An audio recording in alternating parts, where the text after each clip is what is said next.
Recording right now because today we are starting right away because it's an express class because then we've got Dennis and which is gonna be a lot of fun and it's starting right after this class. So Stefan didn't give me the luxury of extending this class as per usual, so we're gonna keep it short and simple, very short and simple. So today we're gonna be talking about automation for mixing, and there are three types of automation. There's fluctuation type of automation, then there's micro balancing, and then there's automation to enhance expression and dynamics. End of the class. See you tomorrow. Bye bye. All right. Let's see. Basically, that's what I wanted to teach you. We're gonna see a few examples here for this mix, and that's it.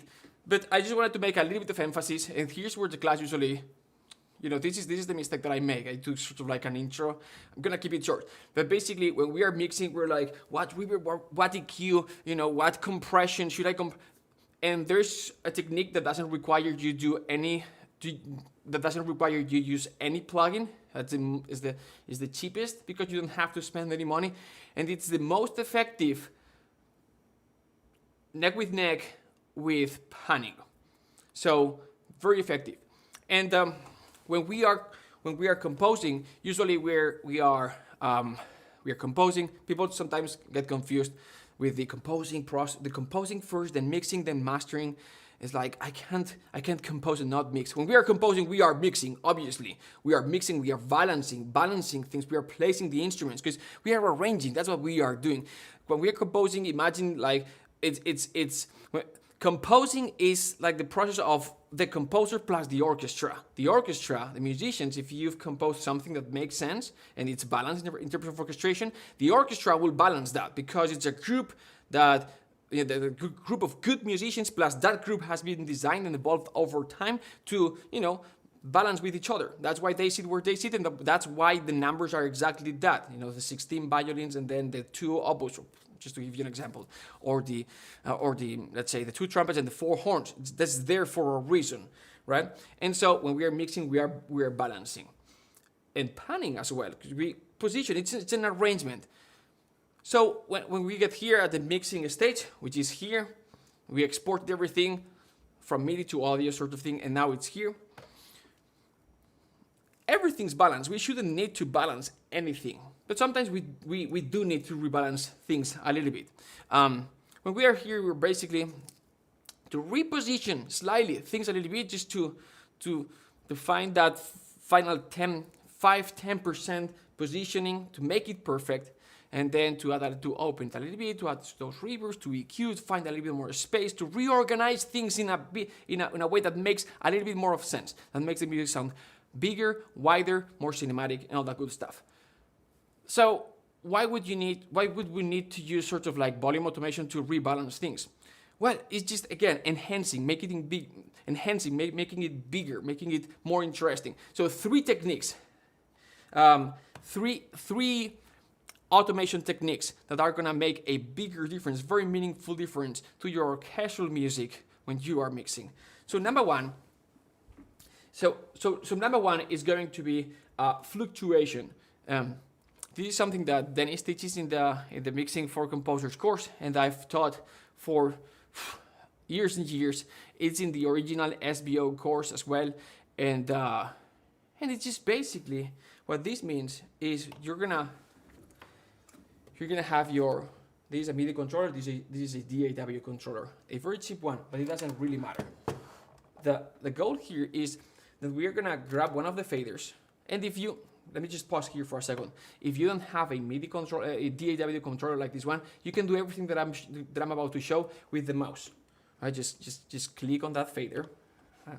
You would click on that fader, whatever fader it is, and then you just activate right, and then you would do, if it's fluctuation type of automation, then it's gonna be like this. If it's to add extra dynamics, etc., it's the same thing, but instead of using something that's physical, it's just using the mouse. It's not as effective, or it can be as effective. It can be a little bit complicated, more complicated, but it can be done as well. So that's the first thing. The second thing is, if you don't need something expensive like what I just showed, you can buy one of these that just has one fader, like the ProSonus one, and with that you have everything that you need, because when you select another track, then it's gonna select just that fader. All right, let's get started. Fluctuation type of automation. This works great for long sustained notes. Something like this. Let's come here. Hopefully the audio is right, but let's mute just the strings. Let's see what we've got here. Okay. So we've got these guys. So focus on the harmonics string line, high pitched. So it's this guy here. We're gonna activate right here, and now we're gonna find it here. Then I just let's see, where's my OBS? There you go. Okay. Gonna make this a little bit bigger so you can see what's going on. Now, 1 second. There's a problem here. That is why. 1 second. Center monitor. I'll do this. Why? What the fuck just happened? Okay. Sorry about this. I clicked the button. Sorry for the for my French. All right, cool. Now you can see it a bit better. Cool. Okay, 1, 2, 3. Let's do this. Out of the way. Come on, Marc, you can do this. Out of the way. Now, is this guy here? And you can see everything. Yes. So I'm gonna.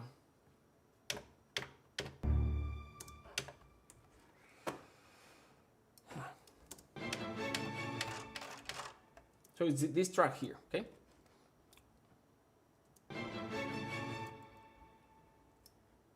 Yes. So just this.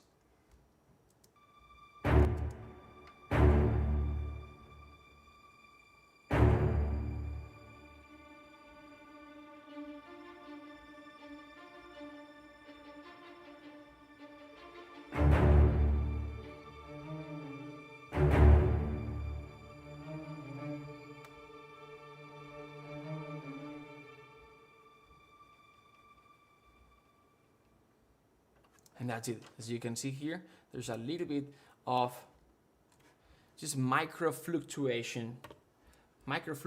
You can see the up and down is maybe like half a dB up, half a dB down. Really, it's not that much, but it makes it move. It makes it feel a little bit more alive. And that is something that mixing engineers will do even with live orchestra.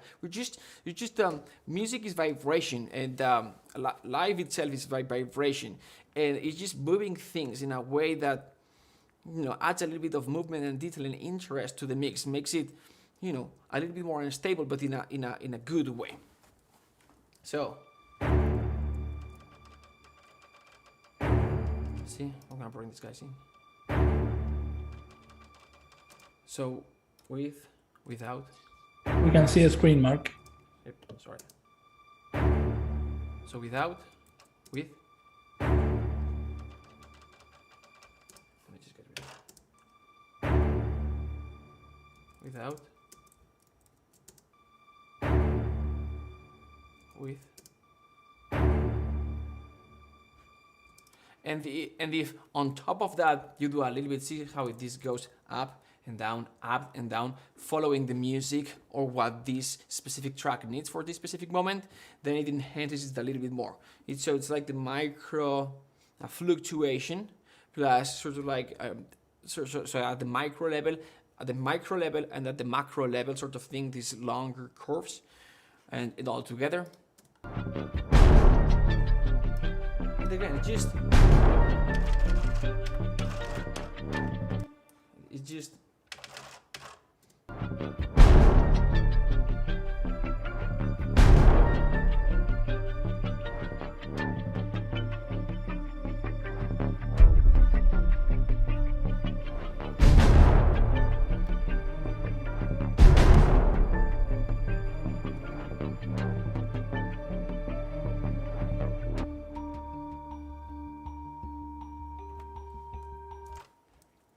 So see, a little bit of both. Cool, we're cool. So this is the first type of automation. Fluctuation. It's a micro movements up and down. It's gonna add a lot of movement and a lot of dynamism. It's gonna make it feel more alive, and it works great. And I'm not gonna spend a lot of time here, but samples again. It's a representation of what the orchestra can do. But especially for these long notes, we have what? 2, 3, 4, 5 maybe dynamic layers. And so those dynamic layers feel way more static than a real orchestra performing this long line. It's not going to, they are not even able to keep it as perfect as like one recorded layer. And so moving it is gonna make it feel like a real orchestra performing live that long note and trying to keep it sort of like in the same level all the time, but with the human imperfections that make the music sound good. All right, so this is the first type of automation. The second type of automation is the kind of like the obvious, easy one, is when we've got this big melodic line. We just want to enhance that, those dynamics and that emotion, and that's exactly what we're gonna do. And you're like, but wait a minute. We already did that when we were composing. We had this little guy here, and velocity crossfading, expression, and when we are recording, we already yes. I got one YouTube comment once, over recording dynamics makes it sound not realistic, and it's like, shut up. Like we are trying to make it sound realistic, right? And we start with samples that already have the limitations. Recording this on top makes it sound more realistic. That's the first thing. The second thing is this is a common procedure that you do even with a live orchestra. This is cinematic music. We're enhancing the real thing, right? So enhancing those dynamics. It's like, here's the orchestra's recorded, and here's this mixing engineer that can do stuff that's gonna make it sound even better. Should we do it or not? Well, we are doing music for movies, for video games. We're trying to, enhance those human emotions. The reason why we're doing this is because this is, going beyond what the orchestra did, which was a great job, but enhancing it so it reaches even farther and enhances those and reaches for those human emotions that we wanna reach, sort of thing, in the screen or in the video game or whatever it is. So that's why we do these things, not because we wanna cheat or anything like that. It's very common. All right, horns. I think I have got a melody here somewhere.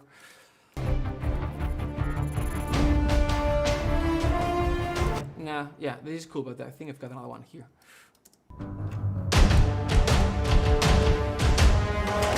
All right, so we're talking this guy here. I already recorded these dynamics, but here we go.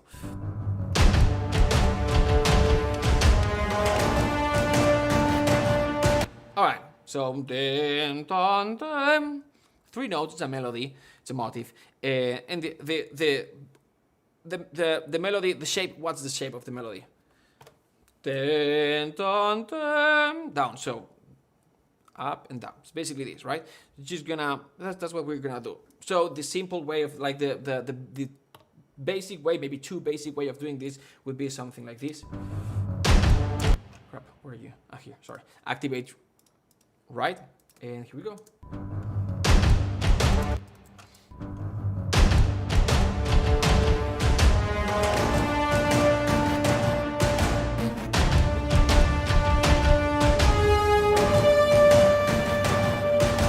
And this already would be good. This at the beginning was a little bit too soft, too low in volume, but it just enhances it. Like without. Come closer here.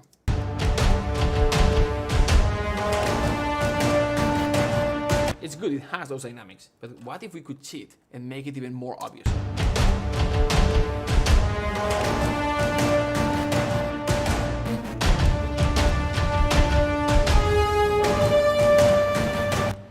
That's it. If you've got the skill and you're used to do this, you can do that microchord within each note.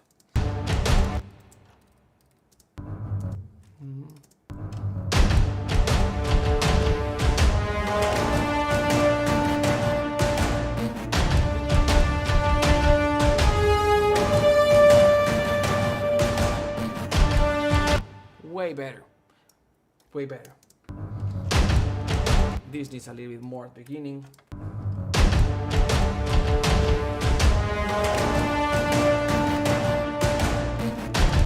Especially this ending.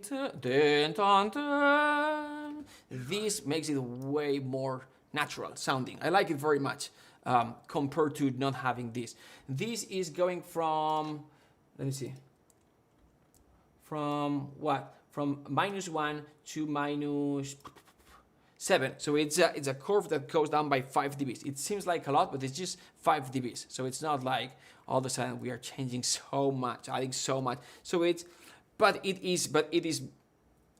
not like, oh, it's just half a dB. No, this is the most obvious one when we're enhancing, when we're using dynamics to enhance, the expression and the dynamics of melodies and things like that. Okay, another one. The third one is similar to the first one.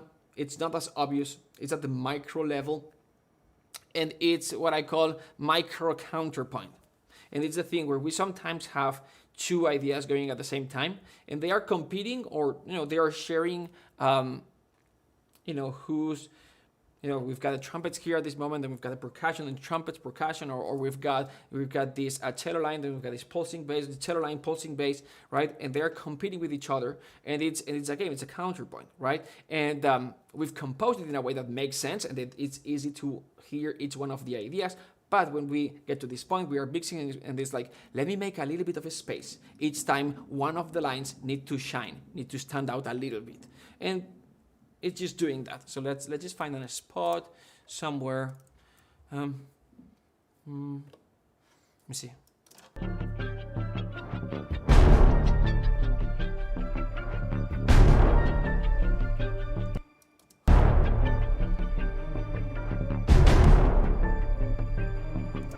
This one can work. It's not super obvious, but because we are trying to do this quick today, we've got it line with it's kind of like the cellos. This thing here. Don't forget to deactivate right, otherwise you do stuff and then it'll get recorded. And you don't want that. With the cellos, where is it? There's this guy here. With this guy, I guess. No, where's the lower strings? Lower strings here. Let me get rid of this record, get rid of this guy, and here. Yeah, so we've got a tremolo. Sorry. So we've got a tremolo doing this with the shorter strings.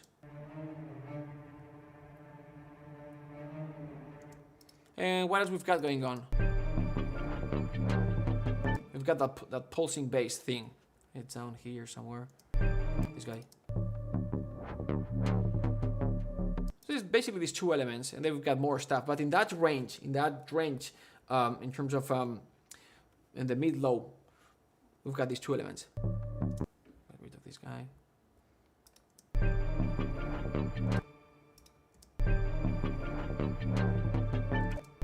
Then we've got the high, the harmonics, but that's just another register. It's not conflicting with the main idea.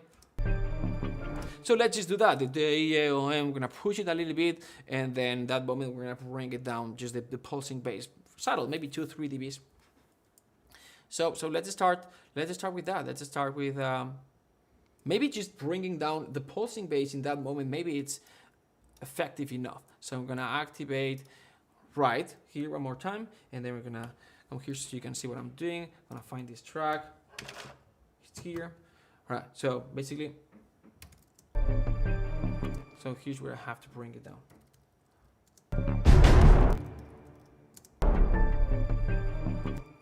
Bring it down.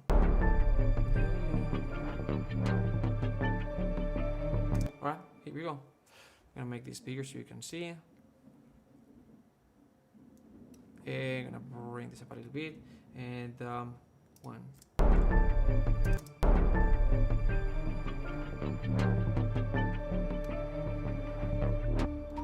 That's it. Maybe too much? It was a little bit obvious. So it went from -9 to -15, 5 dBs. It's quite a lot. Let's do this again. I can do better. No, that's too much.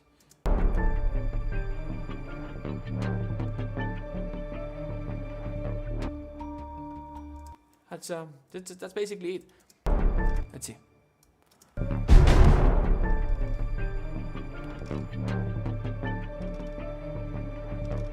Maybe we need at that point we are losing a little bit of weight, of energy, of musical energy, because that pole was carrying a lot of it, and so by getting rid of that, it's a little bit too much. So maybe we can push a little bit those. Are gonna hit record here.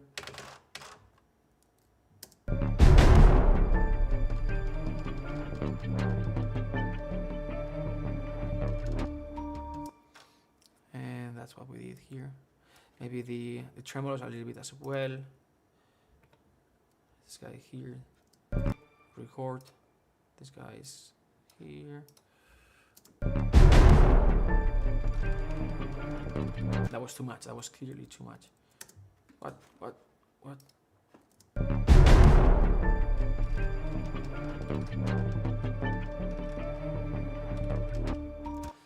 That's it.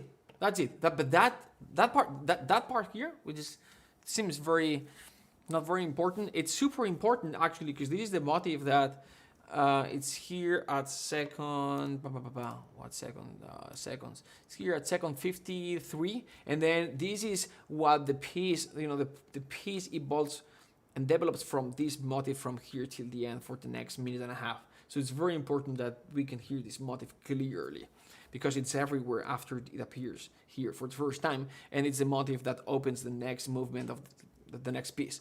So super important that we can hear it clearly, that it cuts through.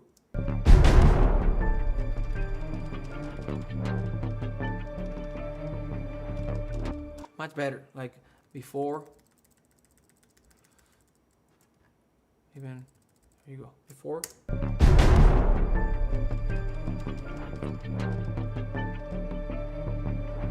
And after.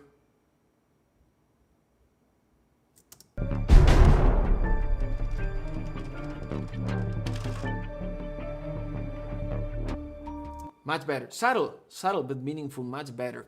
And it helps the listener. You're gonna listen to this once. It's not like the composer who listens to this 70,000 times and everything makes sense to you. For the listener, the clearer, the easier to understand what's going on musically, the better. And this is even a very simple piece. This is D. The entire way is just textural changes and hits and all that stuff. It's very simple in terms of composition. That's what I wanted, because it's the opening of the piece and all that. I'm going to keep it very simple, but still, even very simple, you can make it. You can still go that 5, 10, 20% better. That makes it easier for the listener to understand what's going on musically. That's the end of the class. Three types of automations. Automation when you are mixing orchestral music. Fluctuation, just to enhance a little bit, to make it sound more vibrant and more alive. Then just extra dynamics to add emotion to those melodic phrases, and then micro counterpoint to rebalance things in a very subtle way within your piece when you've got one or two or three elements conflicting, or just playing this counterpoint game and going at the same time to make it easier to understand or to hear each one of those elements. That's it. Questions? Perfect. Marc, Art is asking, when you are mixing, do you ever activate more than one fader at a time? Sometimes, yes. Sometimes when I've got these games, for micro fluctuation, I reach two of them and I do the thing at the same time. Yep, I do that sometimes. But if it's a little bit hard, then I just do one. It's a great question. Thanks for bringing that up. I didn't talk about it. Yep. Perfect. Another one. Norbert, do you do fluctuation on a special section only, or over the whole piece? No, regarding the first technique. That's a great question. It's a fantastic question as well, Norbert. Thanks for asking. Usually, it's for the longest strings, for the long notes. Longest strings is a typical one, but also low horns. See here, there's at some point there's this guy here. Where is it? No, what is it? There you go, right here, horns. Right, then we could do a little bit here. Where are you? Here. Right. Or maybe it is already. There you go, see? I already did that. And these horns, a little bit of fluctuation here. So long notes, in general, long notes. And sometimes what I also do is for those melodic elements, I'll do the ten, ton, ten, right? But I also do like de, da, da, sort of thing, right? So I'll do the fluctuation as well as the extra dynamics added on top. But usually long notes. It works great for long sustained strings, long high pitched sustained strings and things like this, but it works for everything that's kind of static there in the background. If you've got a clarinet note in the background, just move it a little bit, adds a little bit. It feels like a little bit like a vibrato when it's a solo instrument, but it's not really vibrato. Sometimes it conflicts with a vibrato, but because it's so subtle, it's in a good way. Sometimes it feels like if you were there and the mic is moving a little bit, forget about what I just said. That would bring problems. But it just adds a little bit of what you've seen. But yeah, usually long notes. And sometimes for motifs as well, right, things like this. You can vibrate that a little bit. You can fluctuate that fader. You can do things like this for motifs. You can do it everywhere if you want, but it just takes time. But the most effective is for long notes. Hopefully that answered the question. Okay, Marc. We are done because we are having 2 more questions, but there are a little bit of topic and maybe tomorrow it's a better time. So yes, tomorrow's a great time. See you. We'll do that. See you tomorrow, and don't forget to stream in the Facebook group and then it's assignment revisions in a half hour. Plus, today's going to be a lot of fun because Esteban is not here. It's just Facundo and I, so it's going to be a fiesta. That's mean. That's mean. Very mean. Alrighty, you guys. Thanks for joining today. Have a great day, and I'll see you tomorrow. Bye-bye. Okay. Thank you. Goodbye. Bye, guys. Thank you. Bye-bye. Thanks a lot.